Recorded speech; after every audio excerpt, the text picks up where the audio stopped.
I thank all the 26 honorable members who participated in this debate and have actually gone into great details of discussing most aspects of the budget, some aspects of the finance bill, and some aspects of the appropriation bill. I focus on my reply shall focus on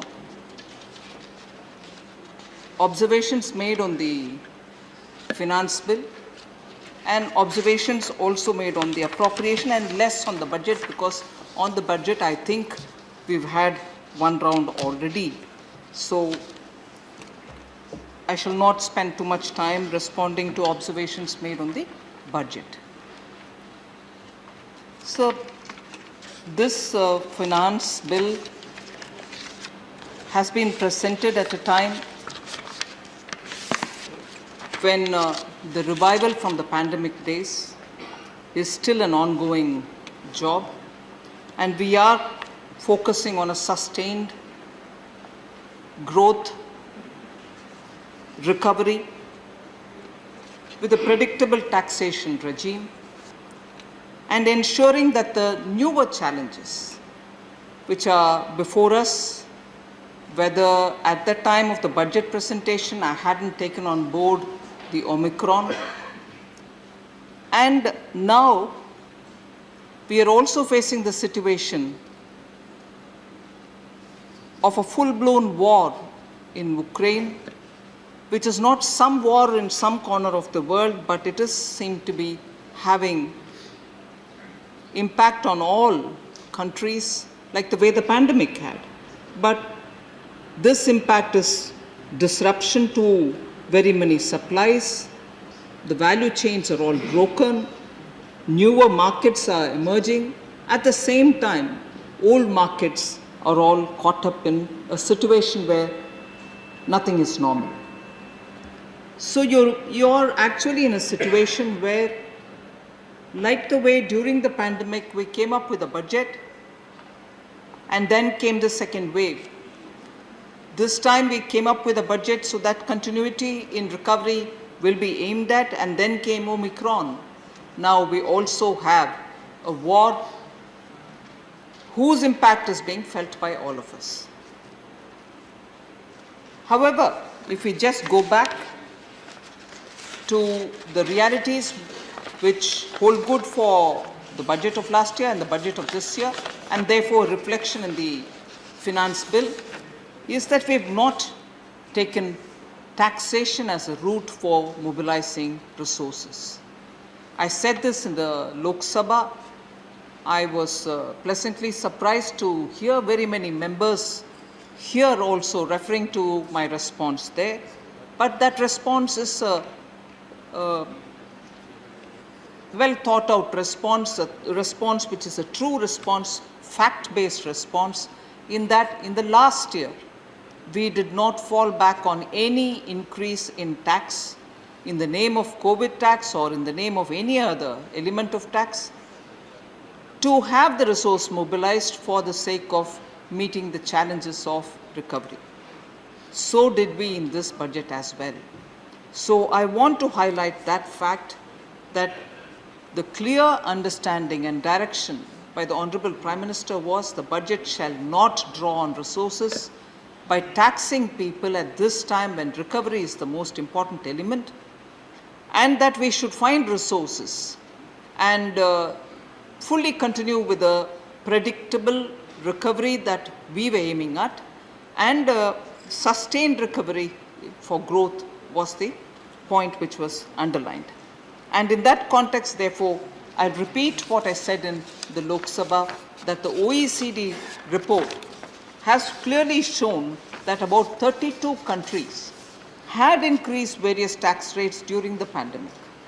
They could have raised the personal income or corporate income or environment-related taxations or health-related taxes or excise duties, but they were large economies, developed economies, not so developed economies, all of whom resorted to increasing in tax.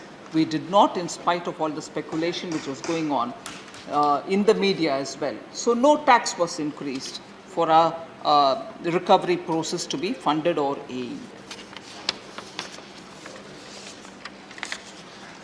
So in spite of all the uncertainty and in spite of all the self-doubting eminent persons who have been commenting saying, no, Indian economy has a problem, nobody is realizing, those in the government don't know how to handle the economy and so on, I'd like to place before you figures which actually depend on the judgment of people who deal with money, big money, and who are dealing with big money across the board anywhere in the world, and which is reflected in the FDIs.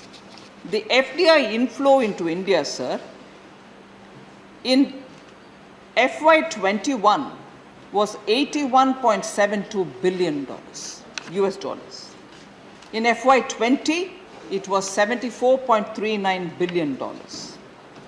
India has continued to remain in the top 5 FDI recipient countries, and this is a UNCTAD UNCTAD report. I'd like to say that in the 7 years and 9 months of Prime Minister Modi's government till December 2021, the FDI inflows into India has been $500.5 billion, and that is about 65% higher than the FDI inflows during the entire 10-year regime of the UPA. So if 10 years of UPA, which is normally touted as very good, we did this, we did that, we've controlled everything, we were incentivizing the growth of the economy, could draw only some amount which was 65% lesser than what we've drawn, in spite of the kind of comments which have been made against this government saying you don't know how to manage the economy, I think that reflects how honestly both the Indian investors and also investors from abroad have trusted the economic management of this government under Prime Minister Modi. And that is why you find 10 years से ज़्यादा 65% ज़्यादा हमारे लिए FDI 7 साल और 9 महीने में ही आ गया है इस देश में.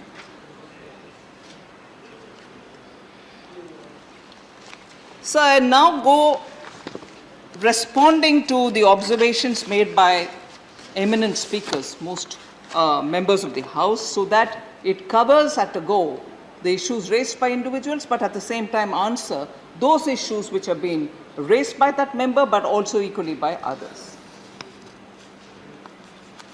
There were questions raised by senior member Shakti Singh Gohil that the COVID-19 emergency response and health system preparedness package, which was given 15,000 crore, has it actually been utilized, what is happening, and so on.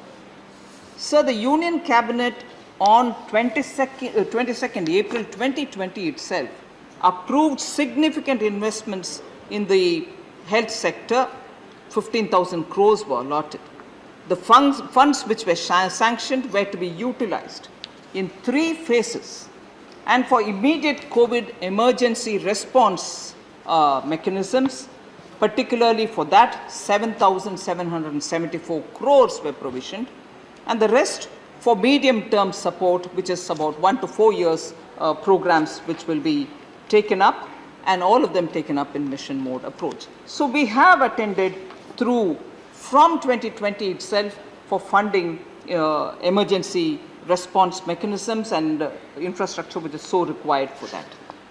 Also, health-related COVID measures being the issue of concern, 23,123 crores have been again provided for a second phase of health preparedness packages, and this is also gone through, and this was approved by the Cabinet on July 8, 2021. So one was April 2020, the next was in 2021. We've given 23,123 crores. Again, that is for health preparedness.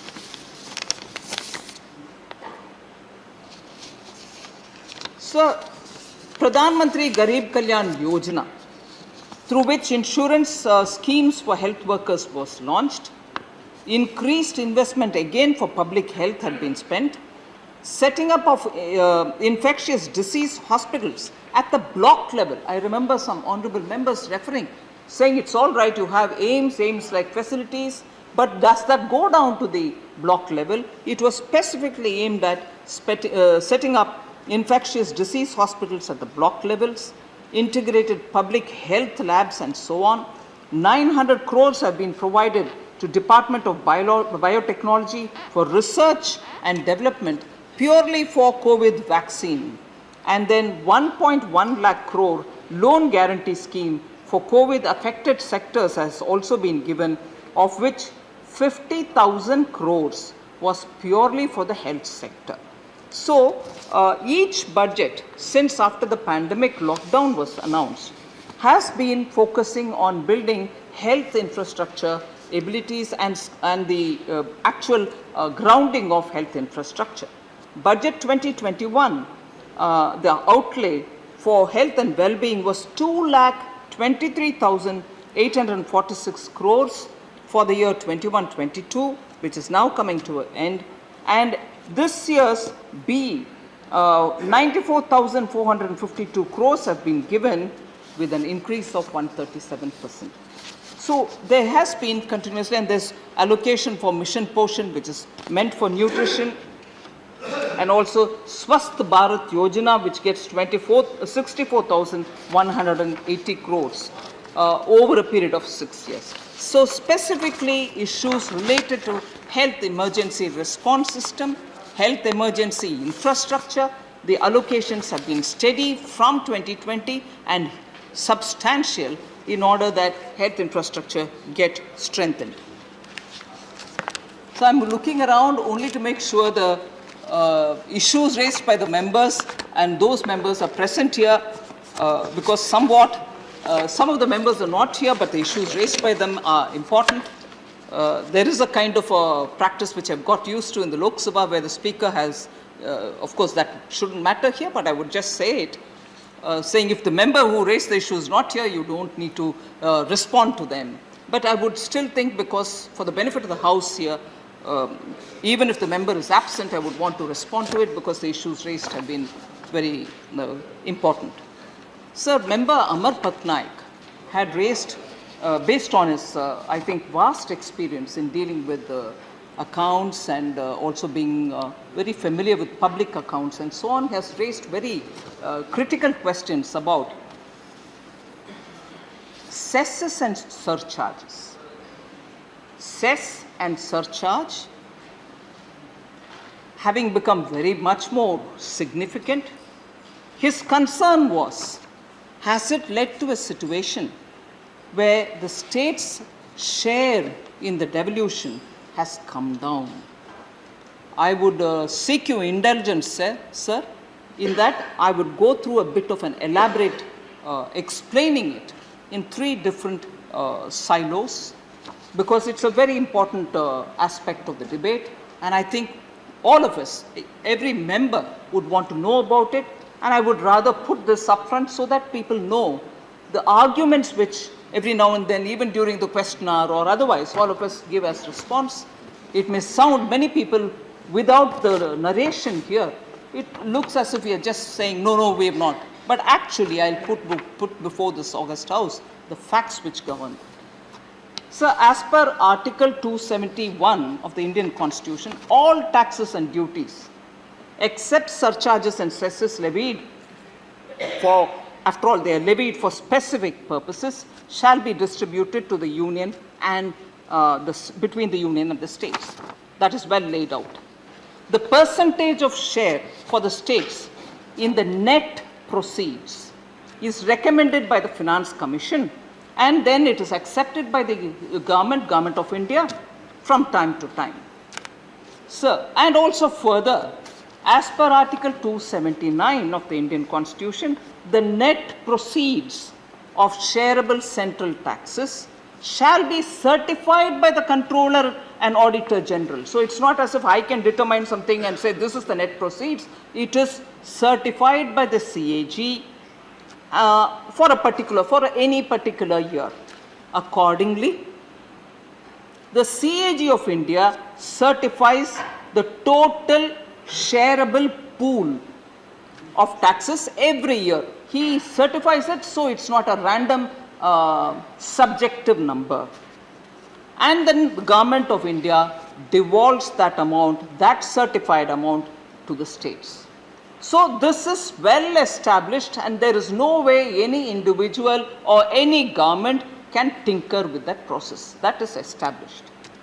So for instance, now I go to my first silo for my response to Amar Patnaik ji.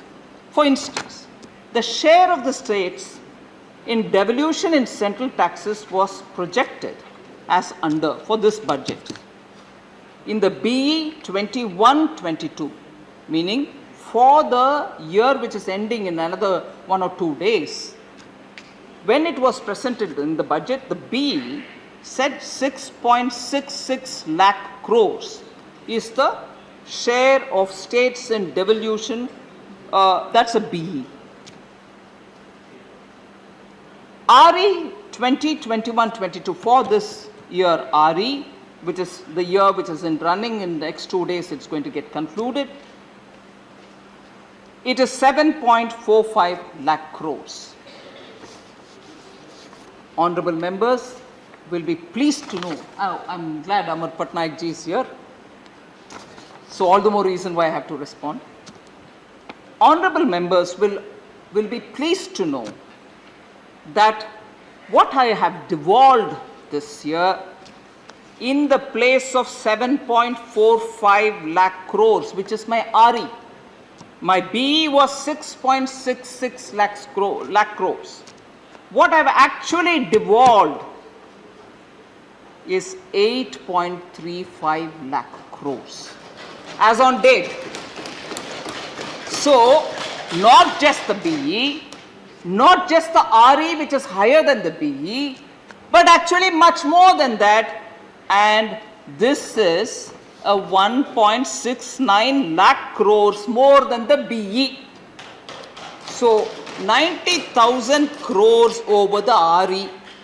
Over the BE, 1.69 lakh crores are given more.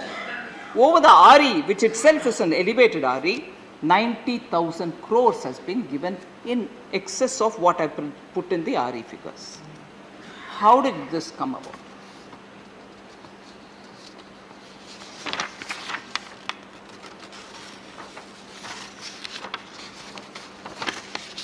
So before I go to that, one-time payment which I have done this year, as a result of which this hike was possible, I just want to go into the detail of a table. The net proceeds which gets authorized by the Controller and Auditor General, if I can take the figures for a moment so that the honorable members will be informed.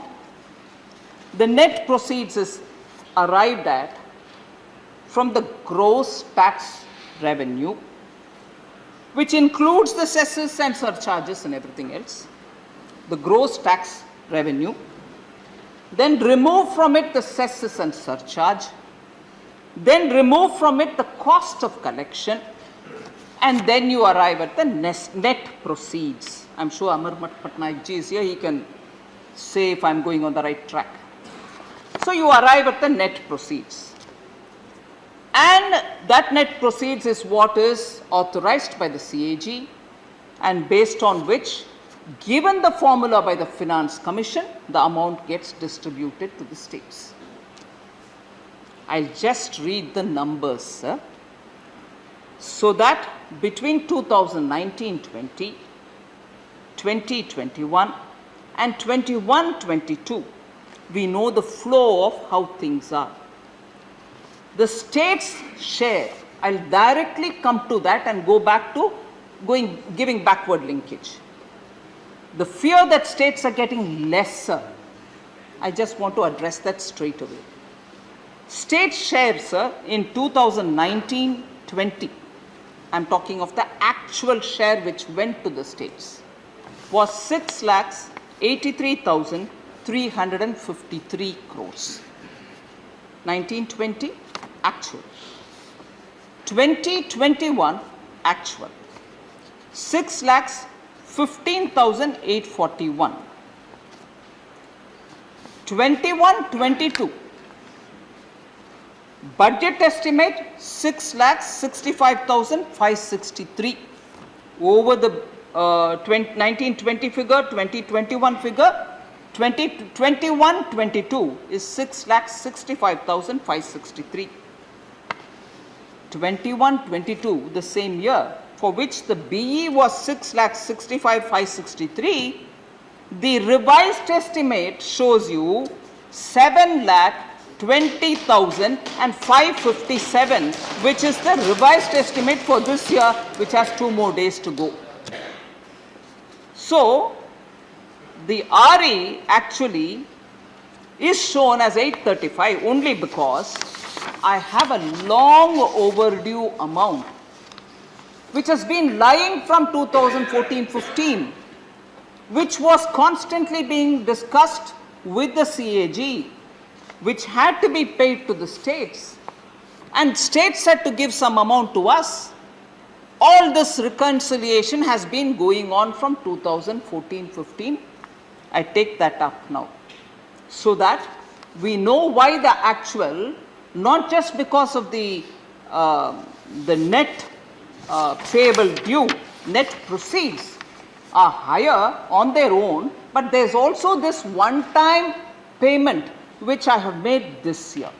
One-time payment I say because unpaid dues to the states from their share of central taxes from, would you believe it, from 1996-97, 1996-97 till 2014-15 have been continuously being under negotiation with the CAG. I picked up that also.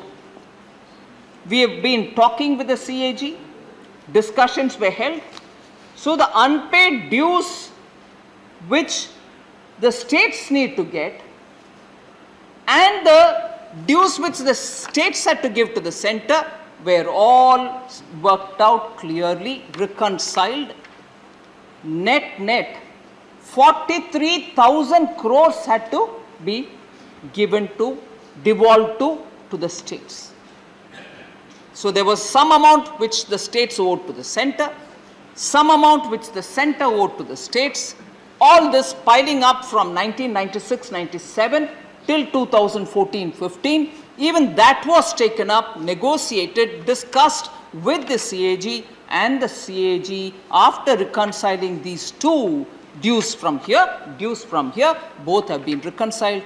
43,000 crores we have cleared as of 28 February 2022, this year. It was Modi government which has cleared this due.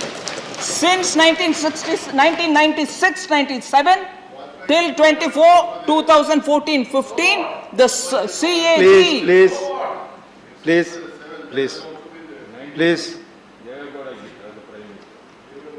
Please. Since then, the negotiations happened or not, at least we picked it up and we have settled this. So today, when I say that the revised estimate, because of better handling of all the cesses and surcharges being given to the states, as well as this 43,000, just 43,000 also getting added, goes up to 8.35 lakh crores. 8,35,000 crores. I'm right. So 8,35,000 crores as RE, which is 1.69 lakh crores more than the BE itself, and 90,000 crore over the RE, which is an enhanced amount. So in this, now I've explained that one-time payment which has been pending from 96-97 till 2014-15, that lock, stock and barrel has been cleared now, net approved by the CAG. So that leaves me with having to explain what happens to the cesses and the surcharges. For example, sir, this I go to the third silo. For example, 2013-14 to 2022-23, I give the cumulative amounts. the actual utilization of the health and education cess, which is a question which many honorable members have been asking. Oh, you've been collecting health cess, you've been collecting education cess, where is it going? You're collecting it and keeping it for yourself. States are suffering because to that extent their revenue is coming down. Not at all. The actual utilization of health and education cess, I think it was formerly called as primary and secondary higher education, primary, secondary and higher education cess. Now then it was changed to health and education cess. The cumulative total, sir, is expected to be 3.94 lakh crores as against the estimated collection. Please, Mr. Vinay Viswamji, no, please. No, please. I'll give you everything that you want, Honorable Member Vinay Vishnu. But when you obstruct my flow, Please. I just can't, Please do not obstruct. This is not right, Mr. Vinay Viswam. Sitting on the... Let her reply then. Let her reply. No, please. You have already spoken. Let her reply. No, this is not. This interruption is not correct. Please read the rules. Rules and procedure. It's very clearly mentioned that while sitting you cannot comment. Please. Please. Please.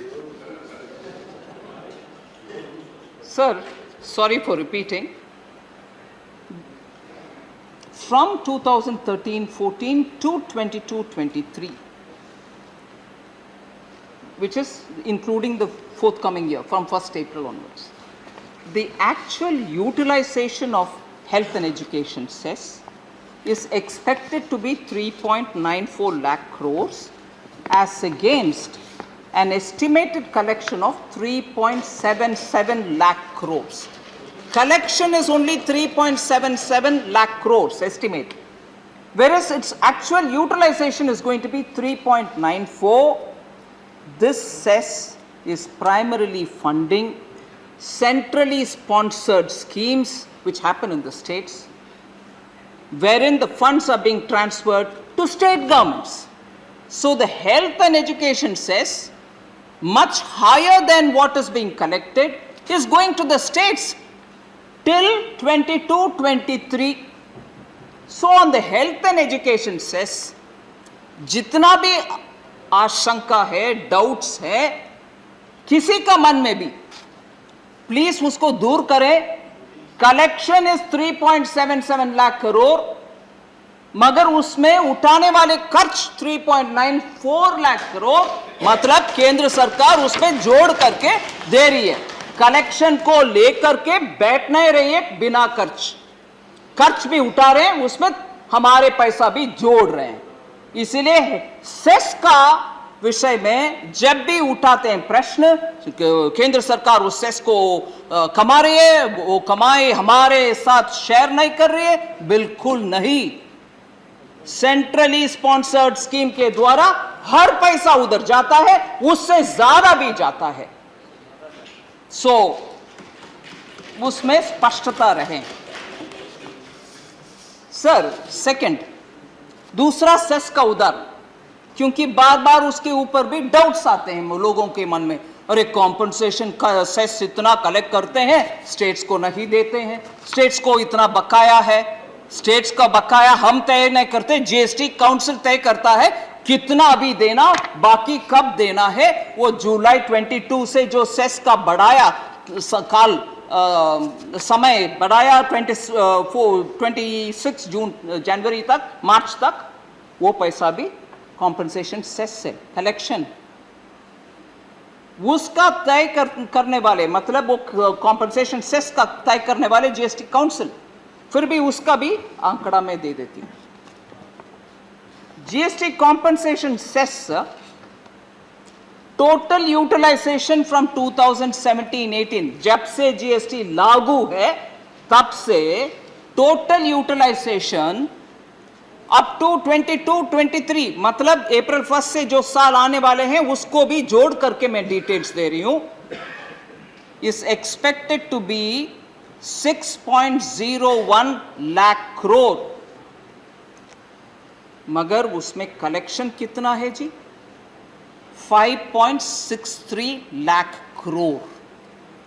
किसी का बकाया नहीं है, मगर पैसा भी नहीं है देने के लिए। वो आएगा जुलाई से, आने के बाद वो भी हम देंगे, मगर पैसा नहीं दिया। पर्टिकुलरली बीजेपी शासन जहां नहीं है उनको नहीं दे रहे, हम बैठ रहे हैं उसके साथ। भैया कहां है पैसा, दिखाओ जो मैं इधर रख के बैठ रही हूं। डेटा दे रही हूं जी, आप एक बार चाहिए तो किसी सीएजी से भी बात करिए। मालूम है ना, डिजिटल है जी, डिजिटल है। मैं रख नहीं सकती हूं, आप आरोपी नहीं लगा सकते हैं। डिजिटल है तो आरोपी नहीं लगाओ, आपको भी समझ में आएगा। डिजिटल है, प्लीज प्लीज। डिजिटल है, आरोप लगाने वाले भी सोच समझ करके आरोप लगाओ। तीसरी,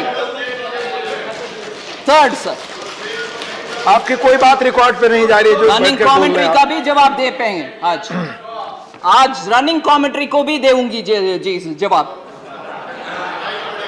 हाँ, ये नहीं है कि बोल करके चली जाना, रिकॉर्ड में आ गया जवाब नहीं मिले, नहीं, आज हर एक का जवाब मिलेगा।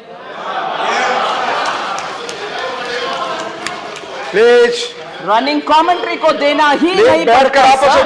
Mister Hussain, please Hussain, please do not do it. Deputy chairman sir, please.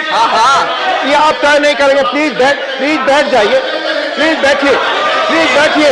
आपकी कोई बात रिकॉर्ड पे नहीं जा रही, आप अनऑथराइज्ड वे में बोल रहे हैं। Please follow the rules, please. No, you have to follow the rules. Please बैठिए, अब प्लीज बैठिए। हर क्षण हर बात में जवाब मांगते हैं आप। बीच में डिस्टर्ब मत क्या करिए, otherwise I will force to take your name. बीच में डिस्टर्ब न करें सर। रूल के हिसाब से जवाब देना ही पड़ेगा, मैं भी मानती हूं, मगर जो खड़े होकर के आपके अनुमति से बात करते हैं उनको देना ही पड़ता है, रनिंग कमेंट्री को नहीं। ये स्पष्ट रहे सर। सर, टोटल यूटिलाइजेशन, तीसरे एग्जाम्पल, मैंने पहले एग्जाम्पल दिया हेल्थ और एजुकेशन सेस का, दूसरी कॉम्पनसेशन सेस का, तीसरी दे रही हूं जो बहुत ही मशहूर है, पॉपुलर है, सबको उसके ऊपर ध्यान रहता है, central road and infrastructure cess. Road and infrastructure cess, इसका पहले former name was central road cess. It is expected to be 11.32 lakh crores as against the collection of 11.37 lakh crores.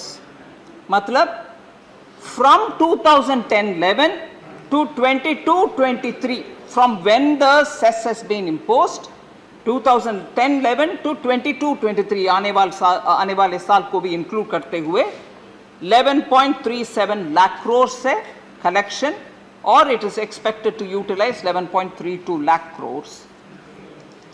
इस सेस को कैसे उपयोग करते हैं sir? It is being utilised to create infrastructure such as road, railways, drinking water, health, telecom etcetera. एक जगह पर उपयोग करते हैं क्या? नहीं, पूरे देश में उपयोग करते हैं, हर प्रांत में उपयोग करते हैं, हर रीजन में उपयोग करते हैं। आजकल हर राज्य में जहां डेवलपमेंट कम है, एस्पिरेशनल डिस्ट्रिक्ट में भी उपयोग करते हैं। इसीलिए ये central road and infrastructure cess का भी स्टेट्स के द्वारा ही हर पैसा उनके यहां पहुंचता है। सो सरचार्ज, सेस, इसका उपयोग भी, मैं सेस और सरचार्ज का भी बोल रही हूं, स्टेट के पास जाता है, स्टेट्स में उपयोग में आता है। स्पेसिफिकली जिस कारण कलेक्ट कर रहे हैं, जिस नाम पर कलेक्ट कर रहे हैं, उस नाम पर खर्च भी होता है सेस और सरचार्ज का। I hope Amar Patnaik ji is able to get a complete answer on this issue which he raised. Sir, member Vishwambar Prasad Nishad ji, I'm not sure if he's here, but I'll still mention. Yes, he's here. Vishwambar ji हैं, please. Oh, okay. Sir, उनका एक concern था sir कि GST Oh yes, I couldn't see the lal topi. GST on bicycles, sir. Yes, higher at 18%. वो उनका worry था कि bicycle जैसे आम जनता यूज करने वाले एक चीज के ऊपर 18%. As against, sounds sensational, but he said it. As against GST rate which is very low for diamonds. कहने में अच्छा सेंसेशनल लगता है, बिल्कुल मैं मानती हूँ सेंसेशन लगता है, मगर सेंसेशन ही है. Bicycle attract a concessional GST rate at 12% and not 18% as mentioned by the member. 18% नहीं है, 12% है. मगर डायमंड्स के रेट सर जीएसटी काउंसिल ने 0.25% लगाया because majority of the diamonds which are imported into India are worked on, value added and cut and polished in India, which is a big job provider. Shakti Singh ji को मालूम है पूरे गुजरात, सूरत और बहुत सारे इलाके में इतने छोटे छोटे यूनिट्स में ये कारोबार चलता है, लाखों से संख्या में लोग काम रोजगार मिलता है उधर. और पूरे ये डायमंड्स कट एंड पॉलिश होने के बाद एक्सपोर्ट में चले जाता है. और एक्सपोर्ट में टैक्स कोई एक्सपोर्ट करते नहीं है हम. Even if you lay a tax on something, when you send it as an export, that is drawn back. The duty is drawn back. So there is no tax burden shifted to the buyer somewhere outside. So no export carries any tax. So this export, particularly because it's providing huge jobs, employment, the higher GST, which was indicated by Nishad ji, would only mean that you will crack down on the units, make them unviable, and जो jobs मिल रहा है लोग को लाखों की संख्या में वो सब चले जाएगा. So उसके पीछे एक लॉजिक है.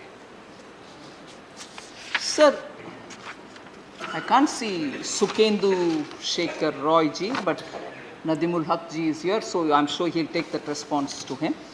He was worried about, and I'm equally with him on this. It's a very sensitive matter on which we have, I remember from 2019 budget making one or the other provision so that this scourge is removed from our society. Allocation for manual scavenging has been reduced to mere 5 crores is what he felt. That's not right, sir. Allocation for self-employment and rehabilitation using machines and robots for those who want to be there, no compulsion on anybody, has been raised, and it is at 70 crores, and that is in the budget of 22-23 as against 43.31 crores in the last year's budget. So actually more needs to be supported to them as and when there is any demand. That is part of our stand-up program also at the district levels. Also on the midday meal and ICDS, it was felt that the expenditure is very low. That's also not true. Expenditure on midday meal is estimated to be somewhere at 9,418 crore as against 10,234 crores of the earlier. This is 92% of the RE itself, not the BE. So we have not reduced on that as well. Then less than 1% of GDP, he says, on education. Adequate allocation has been made, and for the first time, and I remember the education minister recognizing the fact, Dharmendra Pradhan ji, that 22-23 education budget has actually crossed 1 lakh. It is 1.04 lakh crores for education, 18% increase from the last time, sir. Similarly for women and child, so Member Sukhendu Shekhar Roy can be convinced about what has been given for social sector and particularly for education.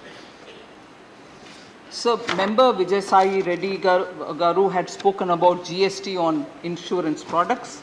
I just want to say very clearly that at present, goods and services tax on health insurance service is levied at a standard rate which is 18%. But I want to underline the fact for the notice of all members that specific health insurance schemes catering to the needs of economically weaker sections, health insurance for economically weaker sections of the society and for the differently abled people, Divyang log ke liye, those schemes I will read it out: Rashtriya Swasthya Bima Yojana, Universal Health Insurance Scheme, Jana Arogya Bima Yojana, Pradhan Mantri Suraksha Bima Yojana, Niramaya Health Insurance Scheme are all fully exempt from GST. So, economically weaker section के लिए जो schemes है insurance scheme और differently able people के लिए जो insurance schemes है उसमें GST लगता नहीं है, बिल्कुल लगता नहीं है. So, I just want to make sure this message is clear before us. So, quite a few people have raised questions that middle class has not received anything, will you not do anything for that, and so on. But several steps which are aimed at middle class, making ease of living for middle class, have been done over two budgets, 2020, 21 budget and also the 23 budgets actually. I wouldn't want to go through the details. More than 10 different measures were taken during the Pradhan Mantri Garib Kalyan Yojana. The interest on interest was refunded, extensions have been given, also moratorium was brought in. At the same time, statutory PF contributions have all, both employers and employees were taken up by Government of India. TDS rates for all non-salaried payment to residents and tax collected at source reduced by 25% for specific rates. And also the Swamin Fund was created so that completion of long outstanding middle class and affordable income household projects are cleared. That itself took specifically 24,000 crores, slightly over 24,000. Till now, 4,000 housing units annually were being completed. Now 10,000 housing units are being completed every year. For the past 1 year it has been so and it will continue to be so. So we have aimed at completing 10,000 housing units for the next 3 to 4 years. All these are aimed at the middle class. And also differential between the circle rate and agreement value rates in real estate income tax under 43, section 43 CA of the IT Act is increased from 10 to 20%, which is in favor of the middle class. This is for primary sale of residential units up to 2 crores, and consequential relief has also been provided up to 20%, and all this is being allowed for buyers of these units. Budget 21 also had a lot of provisions. I'm not getting into the detail, but I'm quite happy to share it with those members who particularly want to know about middle class, what we have done. There are quite a few things. I wouldn't want to take the time of the House on this. So Manoj Jaji had raised a little concern saying global indices, where is India? Our position is bad. And he quoted two of them, Global Hunger Index and another inequality report. I just want to draw his attention that it's all right to quote those two. Seems like cherry picking for me, but there are others which I want to also equally highlight. And even on those two, at least on the global inequality report, the entire methodology is questionable.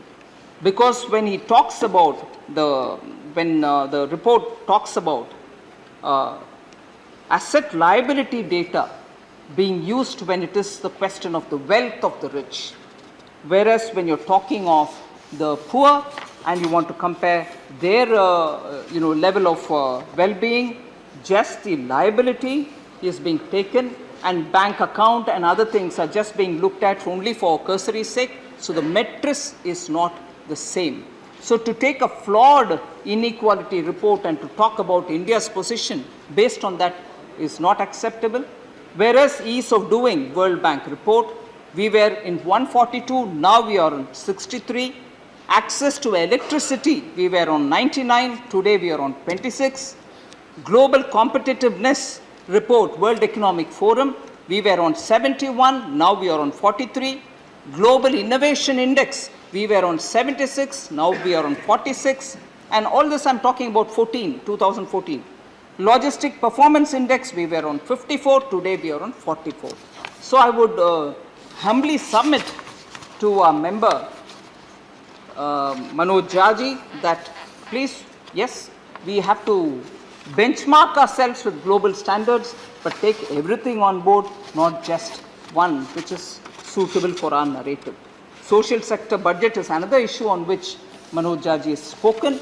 I think this budget, particularly post the pandemic, we have taken quite a few measures so that education, particularly for children who have lost it for last 2 years because they couldn't access, have all been given one class, one TV through PM E-Vidya, and also support, financial support which is being provided for farmers belonging to scheduled caste and scheduled tribes has been enhanced.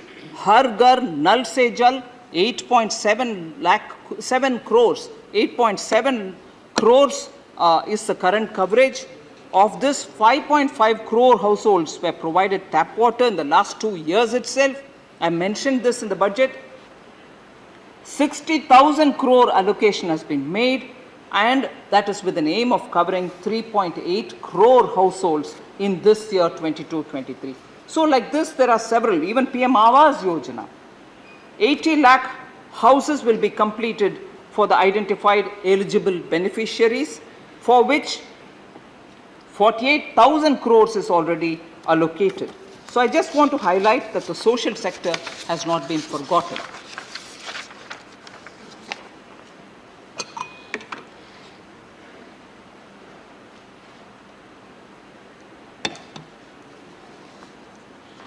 So there has been a lot of interest on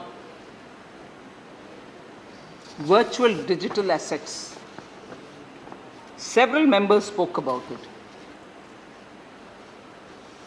I just want to put on the record some of the observations which will help clarify very many members who raised the questions on it. Virtual digital assets, sir, has been broadly defined to include any information or code or number or even a token providing a digital representation of value which can be generated through cryptographic means or otherwise. It's broad definition. Since virtual digital assets do not only include crypto, but also other assets such as non-fungible tokens, about which I do recall former finance minister of Bihar very often speaks about NFTs, non-fungible tokens, and they can be generated in very many different ways. The definition has been kept wide and not limited to those generated through cryptographic means alone. That is, it is not limited to crypto assets alone. To clear any confusion on the matter, the central government can also notify which virtual digital asset would not be taxed as virtual digital asset. Also, it can exclude any asset which is not required to be there.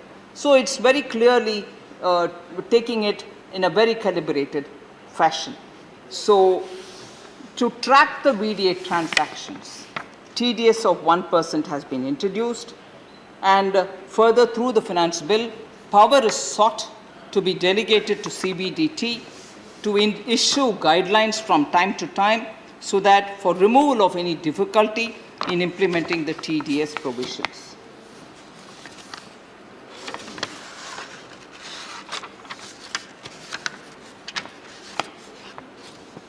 So tax exemption limit, again a matter about middle class not being given. I think this issue has been addressed several times for the benefit of member Vijayasai Reddy who asked that question. It's very well laid out that those individuals have income of 5 lakh or less pay no income tax at all due to the rebate which is available. Even those who have income higher than the 5 lakh take a benefit of tax saving schemes and reduce their income to less than 5 lakh and pay no tax. So thus, this policy benefits a large number of middle class taxpayers.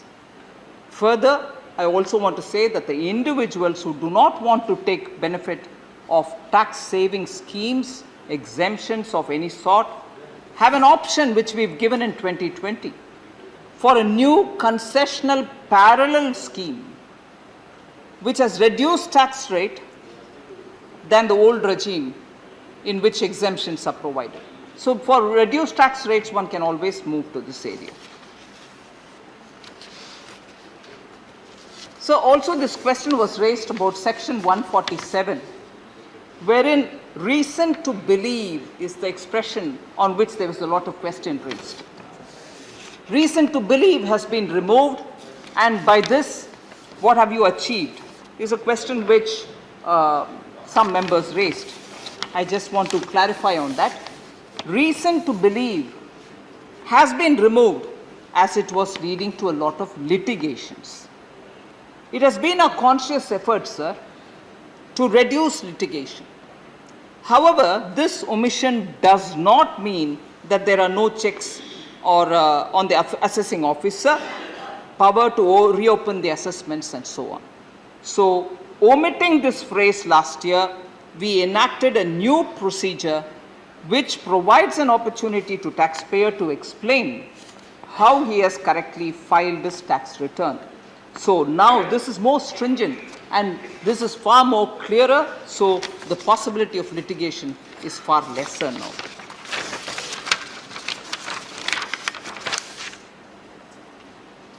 So again, I seek your indulgence. I need to go into a bit of a detail. Former Finance Minister Sri P. Chidambaram had raised a lot of questions. I'd like to respond to them one by one.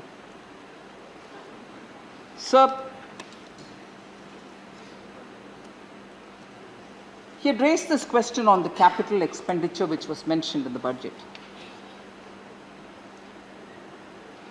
Capital expenditure as per the BE of 21-22 of this year is 5.54 lakh crores, and as per the RE of 21-22, the year ending now, is 6.03 lakh crores.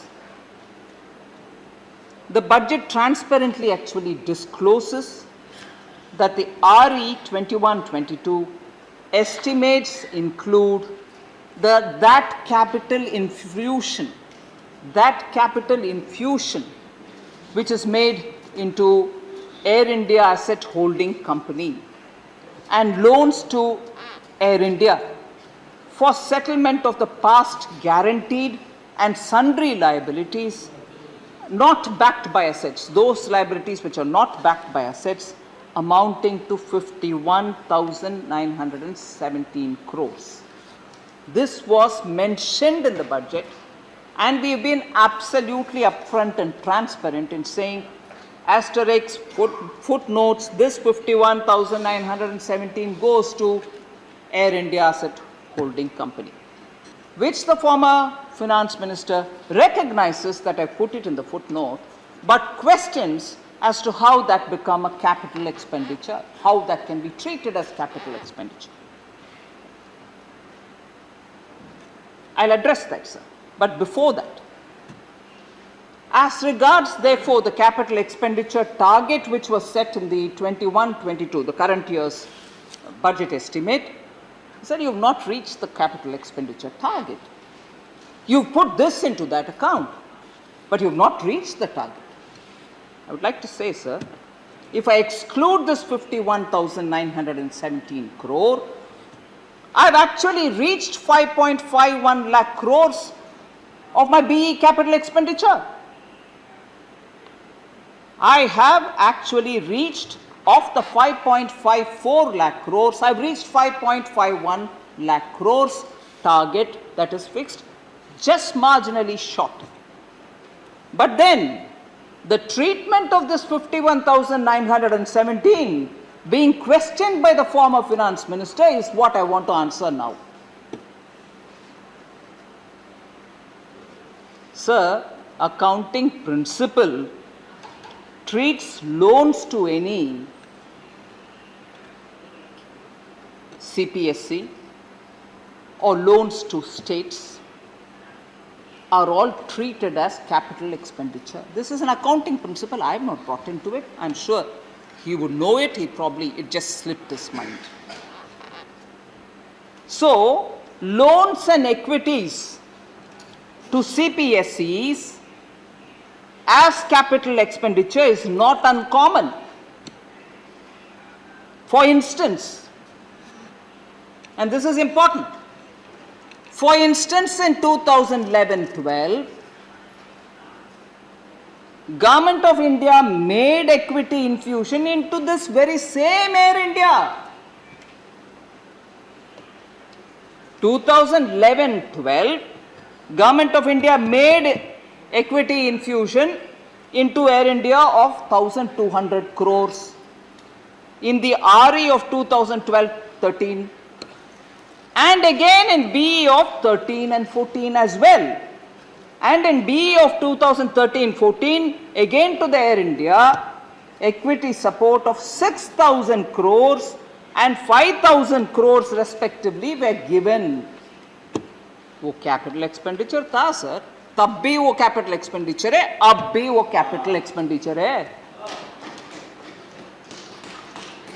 To raise a question saying, how did you include this in the capital expenditure?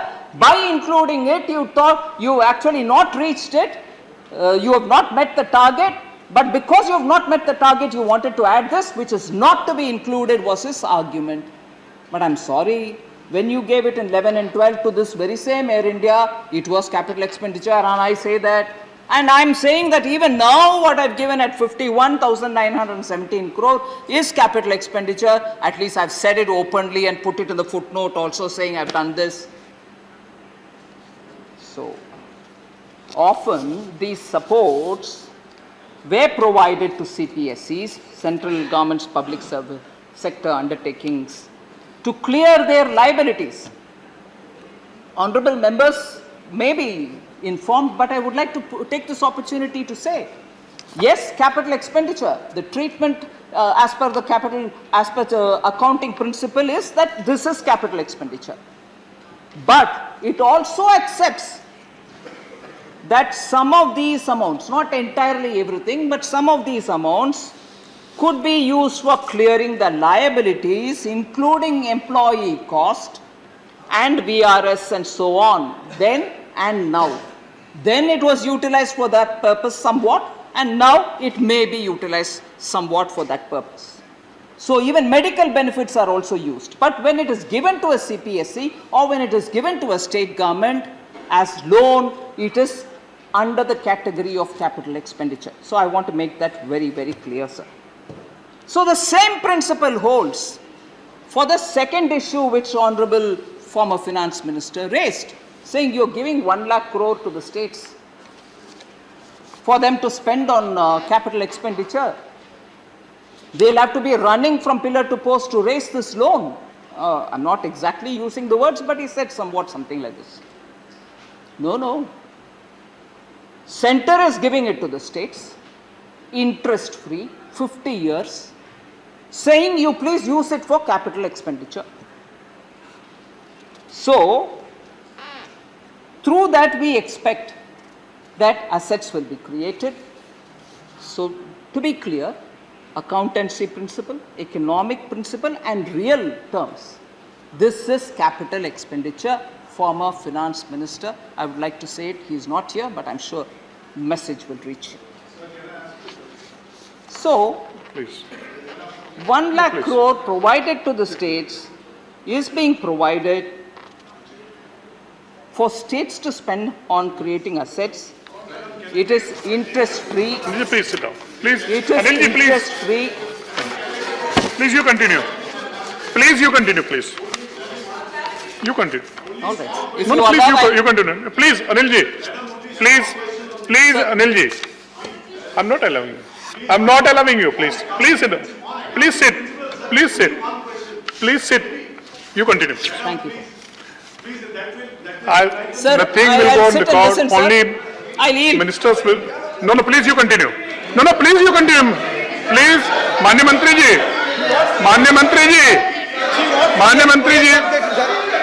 please you sit down. No, I will not allow. No. Manya Mantri ji, you continue please.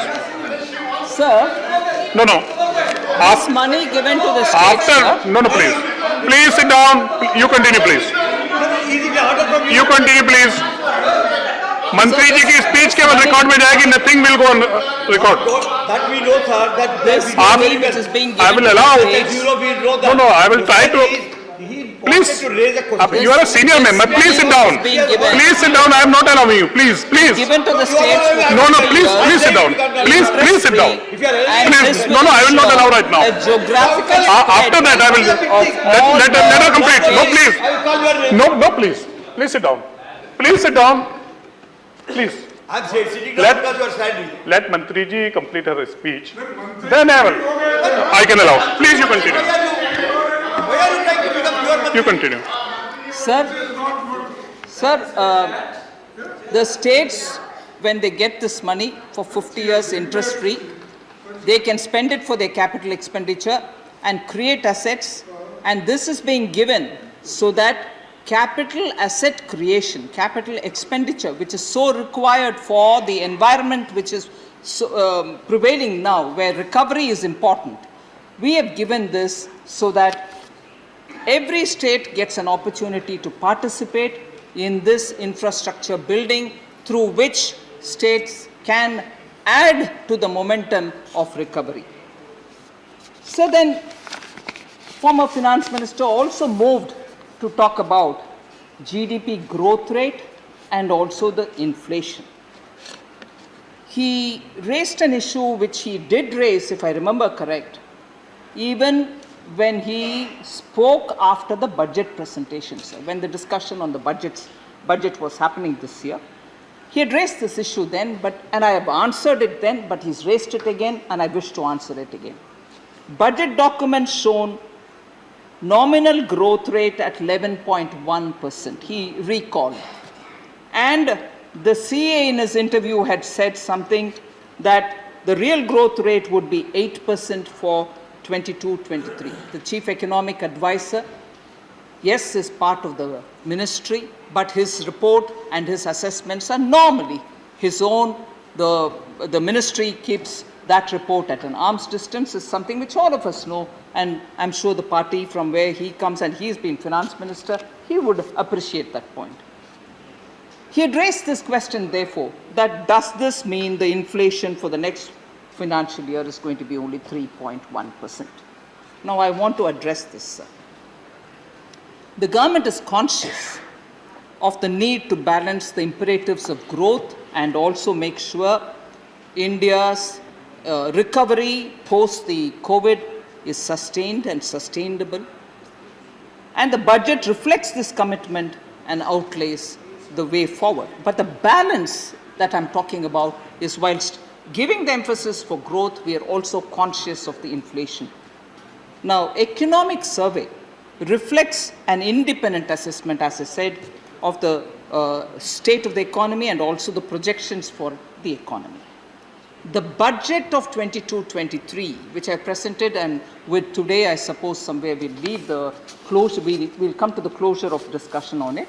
The budget of 22-23, sir, is prepared based on the advanced estimates which are given in 21-22 and which gets published this time, which got published on 7th January 2022, which is the NSO publication. And we believe that we did not, and I'm very confident that we did not factor in the Omicron, which came immediately after the budget was presented, which began late January 22.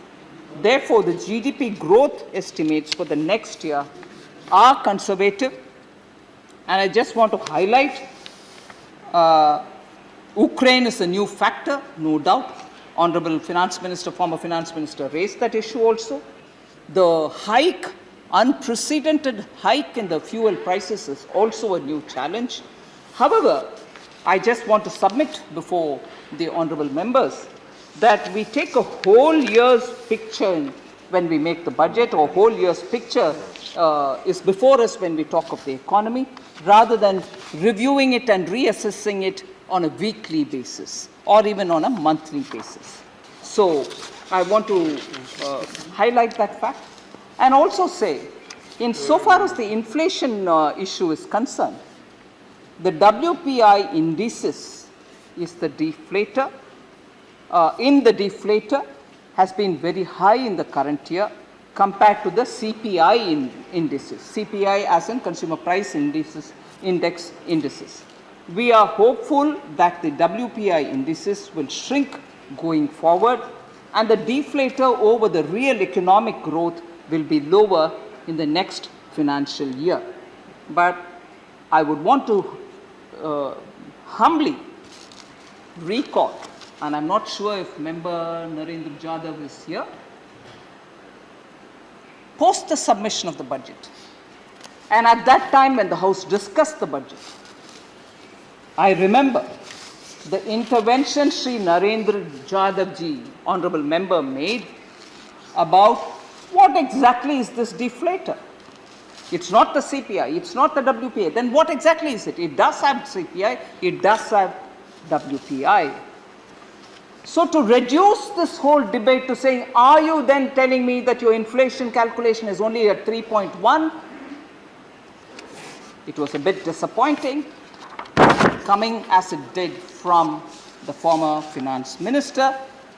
But for the record's sake, I want to quote the words of Honorable Member Narendra Jadhav talking about the deflator, the concept of deflator. And I quote here, sir. He had said at that time, I think it was on 9th February 22, Narendra Jadhav ji, I quote him, the difference between the nominal GDP growth rate and the real GDP growth rate is not the CPI inflation, nor is it the WPI inflation. The difference between the two is actually the widest measure of inflation, called the GDP deflator. And the inflation based on the GDP deflator, which is embedded in this budget of 3.1%, is perfectly feasible. Why? I'm quoting. Why? Because I have worked out for the last 5 years, Narendra Jadhav ji says, I have worked out for the last 5 years, 5 years ending pre-COVID year of 2019-20, and it turns out that the average inflation, sorry about that. Okay. No, they call you. Thank you. Yes. I continue, sir. Yes. Why? Because I have worked out for the last 5 years, 5 years ending the pre-COVID year of 1920, and it turns out that the average inflation rate based on the GDP inflator in our country is 3.15%, which is not very different from 3.1% incorporated in the present budget, unquote. So, an economist, Narendra Jadhav, member of this House, speaking on the current budget on 9th February 2022, has said this, sir, about the deflator. It might just be good for us to draw it for answering the Honorable former Finance Minister who raised that issue. Sir, he also raised, former Finance Minister also raised this question about the proportion of direct taxes and the indirect taxes as a percentage of the GDP, and he felt that because the indirect taxes proportion is higher than the direct taxes, that it is very regressive. I just want to put the facts here, sir. Yes, if indirect taxes are more than direct taxes in terms of their contribution to the GDP, it is regressive. and nobody works, at least I'm not, or none of us here, or my predecessor, Sri Arun Jaitley, none of us worked consciously to make the indirect taxes contribute more to the GDP than the direct taxes. But the facts will have to be laid before, sir. The main reason for increase in share of indirect tax, which was the case now, he conceded, I must say, former finance minister conceded now that it is coming to probably equal 5.1%, but ideally direct taxes should be more than the indirect taxes. I concede that. But I want to lay the facts before. The main reason for increase in share of indirect taxes, sir, is GST compensation cess, which is a temporary arrangement. For instance, in 21-22, RE of 21-22 includes 1.05 lakh crores on account of GST compensation cess. If we exclude this amount, from indirect taxes, then the share of indirect taxes as a percentage of GDP is less than 5%.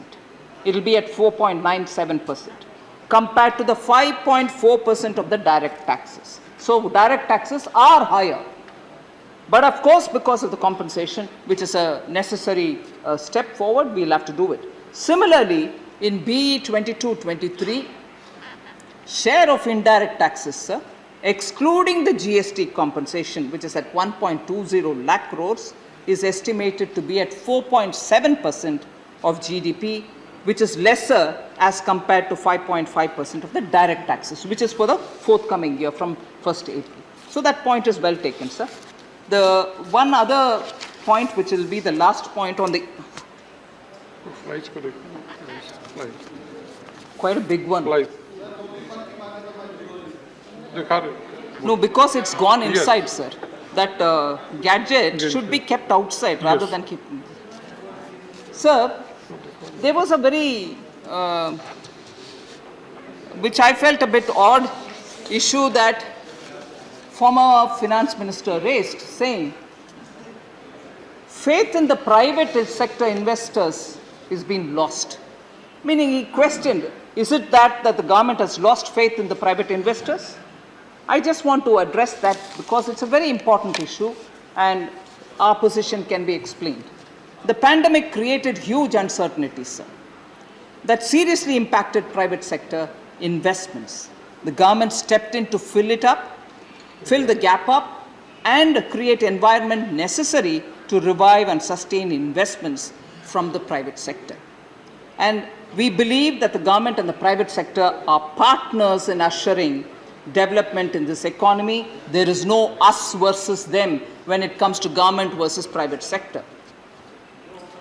To set up private sector investments, the government has launched PLI in 14 sectors, which is expected to add additional productive capacity of over 30 lakh crores over the next 5 years.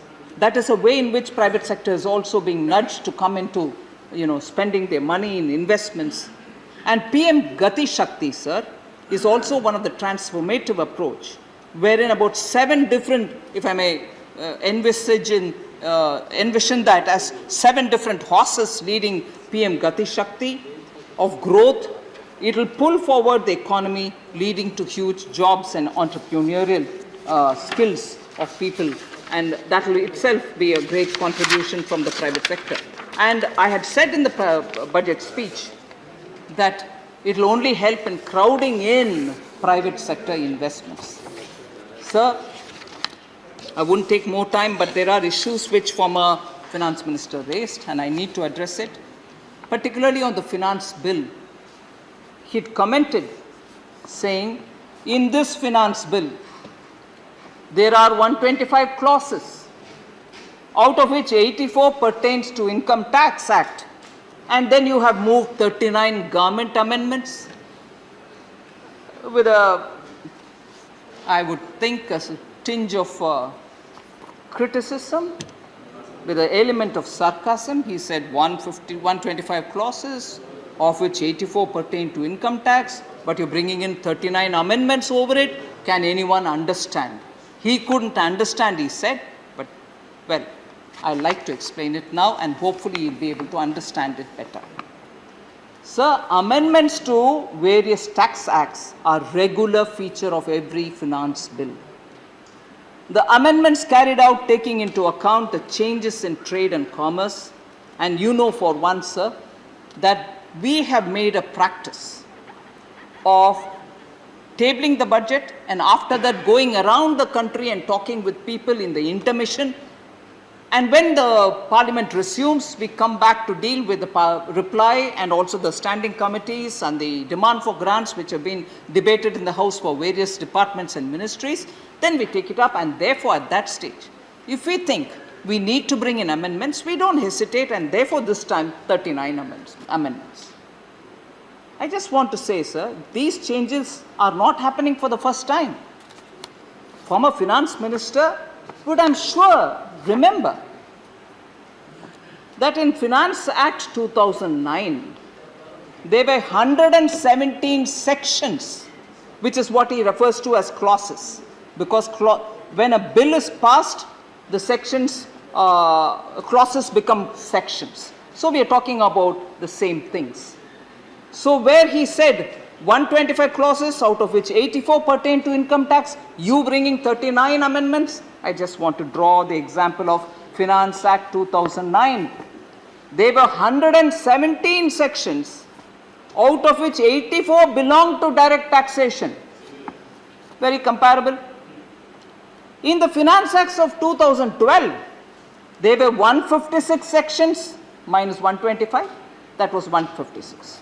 Out of which 113 belong to direct taxes. So comparable, sir. So why is when this government, Modi's government presented, something becomes a matter of, I don't know. So government amendments are concerned, this, so far as government amendments are concerned, sir, this is because we, as I said, consult the stakeholders, come back, and if necessary, improve on it by bringing in further amendments. That is why 39 amendments have been brought in. So moving on to the issue of charities. He said amendments are being brought in, very welcome to bring in changes, but 8 pages of amendments, he questioned that. There is a section 1023C, 1023C, where amendments are done along with amendments in section 11, 12, 12A, 12AB, all these amendments cripple the charitable activity. This was an observation made by the former finance minister, that these amendments will cripple the charitable activities. They would prefer to pay tax rather than comply with these provisions. I'm sure many of the members can recall. He did say that people will say, take my tax and leave me free. But I just want to say in response, there are 2 regimes, sir, when you're dealing with the charities. One is the section 1023C. Vijay Sai Reddy Garu is here, who is a chartered accountant. He can also vouch for it. And other is the section 11 and 12. There were complexities in the 2 regimes, and as a result of which, even for a small violation, entire receipt of the taxpayer was being taxed on gross basis. There is this, whether it should be treated as gross or net. What we have done, and this was causing a lot of hardship and leading to a lot of litigation, therefore the amendments have been moved so that both the regimes are brought at par. They can be treated equally. Now consistency has been brought into the 2 regimes. Amendments have also been moved to provide clarity in taxation. At present, there are conditions which have to be satisfied for claiming these exemptions. These conditions are not new and have been there for a long time. But there was a lack of clarity, and it is that clarity which we've brought in here. So I think what is being done now is done keeping in mind that the assessees are not put to trouble. Ambiguities don't lead to litigation. So instead of making it as though it is crippling the trust, it's actually welcomed. In fact, during the intermission when we went around the country, people did welcome. I don't know which are the chartered accountants who have told the former minister that this is complicating, this is going to cripple, whereas chartered accountants who met me have said, welcome move, it will bring clarity. So also on the accreted income, that it is regressive and it is a burdensome provision. No, I'm sorry, I would like to say this. For example, sir, this is about charities and hospitals. I hope members are able to keep in, following the detailed narrative that I'm giving. It's only because issues have been raised, I would want to make this. I'll take this opportunity to explain. I won't take much more time, sir. The concept of accreted income was first introduced in 2016. This year it has been made applicable to both the regimes. For example, sir, if there is a charitable hospital which converts into a non-charitable hospital and there are no tax consequences for this conversion, the hospital will make advantage of these provisions and accumulate wealth for their personal benefit at the cost of the poor people who come to these hospitals for treatment and on whose name tax benefits are given. So, for example, there is a charitable hospital which receives donations and to be applied for as charity. It builds more and more hospitals from the donations received. The assets have been created out of public money exempted of tax. Now, it decides to convert into commercial hospital. Will it be fair, therefore, for us to leave it without, taxing them for personal gains? So that is the answer for the accreted income, which is an issue raised by the former finance minister. There are also issues about faceless assessment, which is questioned, and I think most of the taxpayers I have interacted with are very happy that the faceless assessment has now removed the element of discretion leading to corruption, and this many of them have felt should continue. And I remember Honorable Finance Minister, former Finance Minister, saying assessment units, technical units and review units, how many units people. Assessee doesn't go from one unit to another, sir. He sits at his home, sends his reply. The system moves it to different units so that there is fairness, there is transparency, there is no discretion. So it is not a burden to the taxpayer. The system does it. Yes, there are 3 silos through which it goes. So I want to assure, sir, that there is no element of harassment of the people who are assessees. There were issues of language also, sir, but I won't take the House's time on it. So there was a very quick reference by some members on the BSNL. What have you done to BSNL? Other than what has not been done by us, or other than what was done earlier, I would just want to recall how this government under Prime Minister Modi has actually supported BSNL and kept it vibrant. So, voluntary retirement scheme received 30,000 crores from this government. For VRS, for BSNL and MTNL, 92,956 employees have benefited from it. Sovereign guarantee of 15,000 crores has been given to BSNL, MTNL for raising bonds. 15,000 crores have been given. Administrative allotment of spectrum to BSNL, which was not done earlier, for rollout of 4G services, which was not done earlier, have been done by us.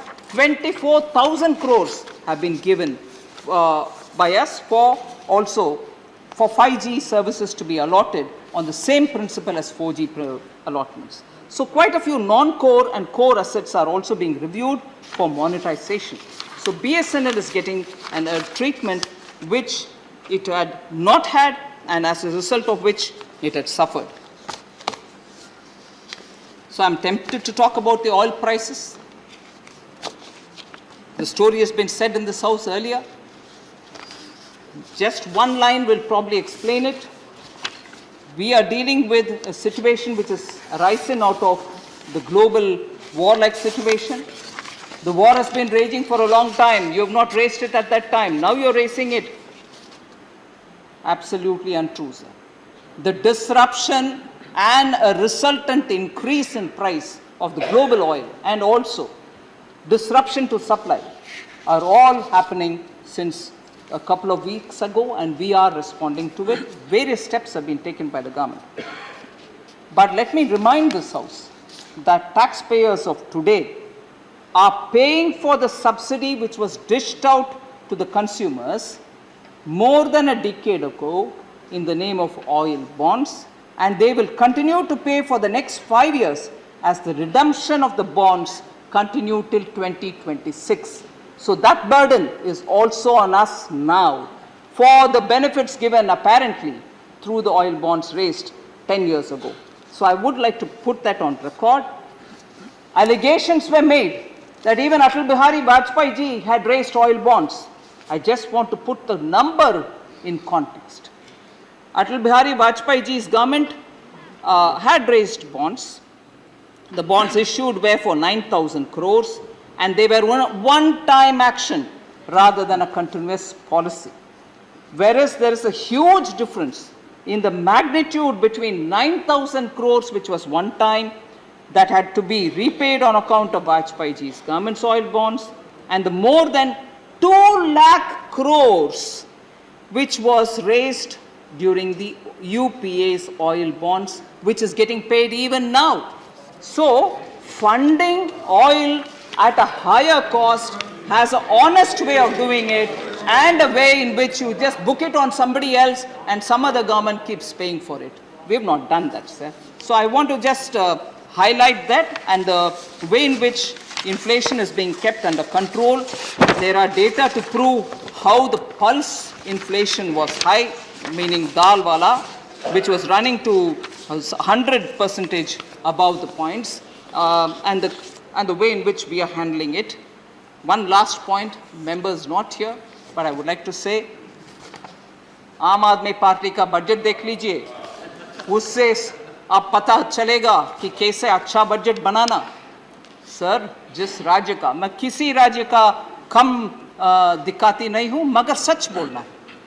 उस budget से अगर मैं सीखना चाहिए तो मेरा police का budget किसी और के हाथ में रहता, मेरा डिफेंस के पास बजट कोई और भरता, और मेरे लिए किसान का कुछ भी बजट करने का आवश्यकता नहीं है. I don't have a farm budget, I don't have expenditure on account of police, I don't have to take care of defence of this country. फिर बजट बनाना आसान है सर. और ऊपर से हम रोजाना भारत देश में जितने भी पत्रिकाएं हैं और न्यूज़पेपर हैं, उसमें फ्रंट पेज का पूरे पेज का एडवर्टाइजमेंट नहीं करते. वो बजट का अगर वो पैसा बच जाते हैं, उस पैसा भी दिल्ली के पोल्यूशन कंट्रोल के लिए उपयोग में आता. मगर उसको भी मैं सीखना है क्या? एडवर्टाइजमेंट का अलग बजट जो जितना है उसको भी देखना चाहिए, ना कि इधर आकर के हमें लेक्चर सुनाना कि इधर से सीख लो, उधर से सीख लो, मेरा बजट देख लो. आपके बजट पुलिस का खर्च नहीं है, आर्मी का खर्च नहीं है, केंद्र सरकार देखभाल करती है आपका, किसान का बजट नहीं है. बजट अच्छा ही है सर फिर. So thank you very much sir for having given me the